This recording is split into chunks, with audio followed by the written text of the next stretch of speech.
Well, the cat is out of the bag. If you did not guess from the clues given in the last two episodes, the thumbnail for this video definitely gives away our topic. Noah is the subject for this episode. If I had an hour-long Sunday school class that was purely lecture, I could likely spend 6 months on the flood alone. It would be packed with unique angles, scripture, archaeological and meteorological references, Talmudic passages, boat architecture, references to the Gilgamesh epic and other mythological stories, and charts and tables galore. I'm not promising everyone would stay awake, but it would be in depth. As it is, when I do teach, I insist on classroom discussion and let the class guide the direction of the lessons. My first class aimed at the flood was veered away to angels and giants, which turned into a rather exciting 3-month study. This episode is not a study of the flood, but of the character of Noah, and specifically what many see as his worst sin, a sin of biblical proportions, the sin that makes Noah, at least in some folks' eyes, the biggest jerk in the Bible. That being said, perhaps some have not been exposed to an in-depth study of the flood. Count on it happening here at some point in a more digestible format. So I will give a quick summary along with the verses for your own study. I'm going to recount this quickly, so remember all of these scriptures are listed in the description. We're told in Genesis 5:32 that Noah is 500 years old and is the father of 3, Shem, Ham, and Japheth. In Genesis 6:5-7, God grieves the creation of mankind as they have become wicked and decides to destroy them. In Genesis 6:8, Noah finds favor with God. In Genesis 16:13-21, God gives specific instruction on building the ark and what to load. Too many folks stop here where God tells him to bring 2 of every kind of animal, male and female, aboard. The clarification is in Genesis 7:2-3, where he is told to bring 7 pairs of every clean animal, animals that were deemed by God good to eat or sacrifice, 1 pair of unclean animals, and 7 pairs of flying birds by type. In Genesis 6:22, we're told Noah did what he was told to do. In Genesis 7:6, Noah was 600 when the flood started, thus it was 100 years of preparation. Genesis 7:7 tells us 8 people were on the ark: Noah, Mrs. Noah, Shem, Mrs. Shem, Ham, Mrs. Ham, Japheth, and Mrs. Japheth. Genesis 7:12 tells us it rained for 40 days and 40 nights. This in no way represents how long this family was stuck on the ark. Genesis 7:11 tells us that the flood started on the 17th day of the 2nd month when Noah was 600. In Genesis 8:14-16, we're told that on the 27th day of the 2nd month of Noah's 601st year, they were told by God to come on out. Add to that the week we're told that they were on the ark before the flood started in Genesis 7:10, and you have a year and 17 days on board. All mankind was dead, except Noah, his 3 sons, their wives, and I believe Canaan was conceived and born on the ark, as Genesis 9:18 tells us that Ham was the father of Canaan as they went forth from the ark. Hey, what did you expect them to do when they weren't tending to the animals? They hadn't invented TV yet. 9 people were left on this planet, and it was their job to replenish it, Genesis 9:1. Ham had a head start. Perhaps a whining baby on the ark was a trigger for the events later in chapter 9, but we won't be going there in this episode. You may think Noah getting drunk and naked, then cursing his grandson after Ham's offense was his worst sin. According to the Talmud, you would be wrong. Noah's worst sin started 100 years before the flood. The Bible nerd pops up and says, "Our church teaches strictly from the Bible. We are told not to use citations from other sources in our studies." Yes, Bible nerd, I grew up in a church that taught this same doctrine, but eventually I came to realize that they had been teaching bits and pieces of the Talmud, as well as other extra-biblical writings, the entire time. In my experience, anytime a preacher, teacher, or other speaker says traditionally or by tradition, they are citing an extra-biblical reference. If the reference is regarding something in the Old Testament, it is typically, though not exclusively, the Talmud. If it is a New Testament reference, it is usually one of the writings of Josephus or an apocryphal book. I was taught in school to cite references, so I will do my best to use proper citations versus the traditional cop-out. I challenge you to listen for traditionally or by tradition in your own church and Google it to find the original reference. The amount of extra-biblical references in your church may shock you. The Talmud is not Holy Scripture and is packed with contradictions, as it is a collection of commentary from various Old Testament scholars. Like any commentary, it tends to be opinionated. It is, in my opinion, still valuable for the church to establish a deeper understanding of Israel and the beliefs of the Jewish people. The Talmud was in early development during the days of Christ and in the early church. A good bit of what is now contained within the Talmud was being taught in the synagogues and temple during the time of Christ, which is why it is important in our study, particularly this portion. As we dive into Talmudic teachings here, it will be weighed with Scripture. With this volume's closing chapter, the next chapter, it will become apparent why this is so important. Genesis 6:9 tells us that Noah was a just man, perfect in his generation, and he walked with God. 2 Peter 2:5 tells us that he was a preacher of righteousness. So what was Noah's sin? What makes him such an epic jerk?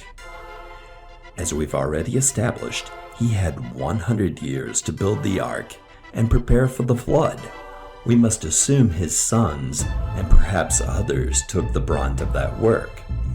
Yet in all that time, he only managed to save his immediate family. Rashi, the 11th century Talmud commentator, addressed Genesis 6:9. There are among the sages who view Noah positively. Certainly, had he been living in a generation of just individuals, he would have been more just, while some view him negatively. Had he been living in the generation of Abraham, he would have been considered worthless. So according to this line of thinking, Moses used the term perfect in his generation as a clarifier, pointing out that Noah stood out only in a particularly worthless generation. The Talmud claims a conversation took place between Noah and God after Noah left the ark and saw the world destroyed. Noah began to cry before God, and he said, "Master of the universe, you are called compassionate. You should have been compassionate for your creation." God responded and said, "You are a foolish shepherd. Now you say this? Why did you not say this at the time that I told you that I saw that you were righteous among your generation? Or afterward, when I said I will bring a flood upon the people? Or afterward, when I said to build an ark? I constantly delayed, and I said, when is Noah going to ask for compassion for the world? And now that the world is destroyed, you open your mouth to cry in front of me and ask for supplication?" From here, Noah is paralleled with his more accomplished descendants. It is said that Noah did not defend his generation or even pray for them. Abraham, conversely, begged God to spare Sodom and Gomorrah if as many as 10 righteous people could be found. Moses was willing to give his soul to spare his people in Exodus 32:32. In fact, the Talmud points to the irony of Moses starting off his life in an ark, since he would take the role of faithful shepherd, providing ultimate penance for Noah's foolish shepherding, and notably as an antitype of Noah. I'm sure that was comforting to the souls lost in the wake of the flood. Excuse my sarcasm. Speaking of comforting, Noah's name means comfort. Per the Talmud, it should be properly translated as comfortable, because he was always looking to be relaxed, if not drunk. Final blows in the Talmud point to Noah being alive during the building of the Tower of Babel, yet doing nothing about it. More biblical support for this thinking of Noah comes from Isaiah 54:9. The phrase, waters of Noah, is repeated twice, giving full possession of these flood waters to Noah. Further condemnation of Noah can be found from Jewish mystics, known as Hasidics, who describe Noah as a righteous man in a fur coat. In this context, Noah is cold, sees everyone around him cold, but opts to don a fur coat instead of making a fire to warm everyone.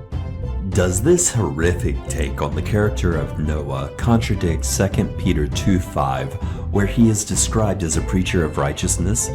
Let alone Hebrews 11:7, where we are told that he became the heir of righteousness by faith. Not necessarily. Noah was a patriarch. He lived in the early days of the patriarchal dispensation. The patriarchs were the heads of the families.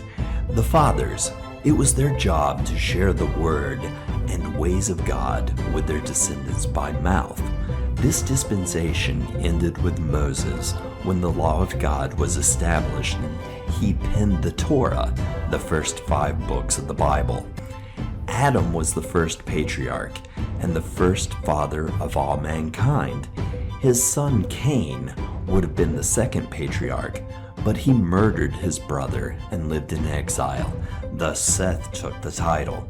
Seth's son Enos was next, then Mahalalel, then Jared, then Enoch, Methuselah, Lamech, and Noah. Noah taught his family the ways of God and continued the spark that started with Adam. Shem was the son through which would eventually come Abraham, Isaac, Jacob, and Joseph, and further, David and Solomon. Ultimately, through their line, the world would be blessed through Jesus. Our God is a just God. His law, established in the time of Moses, while often nitpicked and debatedly no longer completely applicable, is the cornerstone of our law in the United States. It is the foundation of the current justice system. Whether we believe the Talmud or not, these are serious charges levied on Noah by the Jews. Multitudes of souls were lost, and we have no evidence he even tried to convince them to change their ways or seek safety in the ark. Noah's Ark is a well-recognized type of the church. How many of us are antitypes of Noah?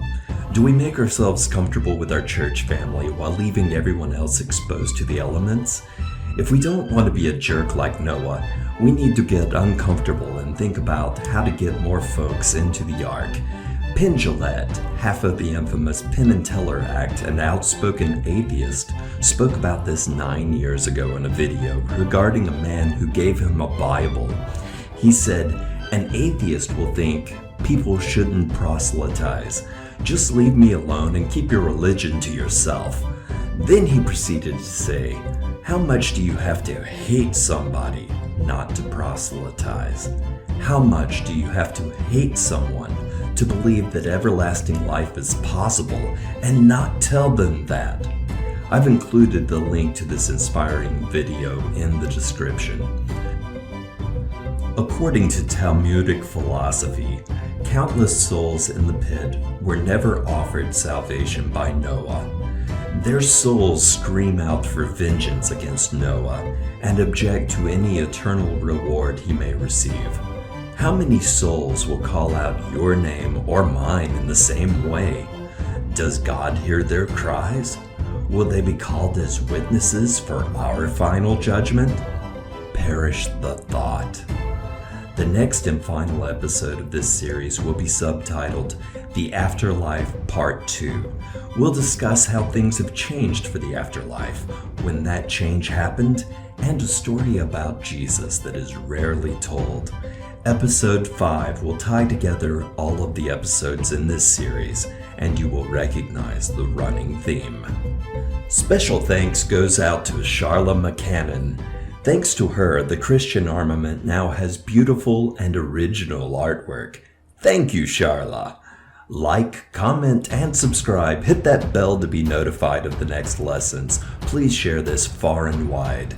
The description contains all the verses covered here along with study notes. You'll also find a link to like my Facebook page. There is an open forum to discuss your thoughts, good, bad, or indifferent. This is the Christian Armament, arming you with truth.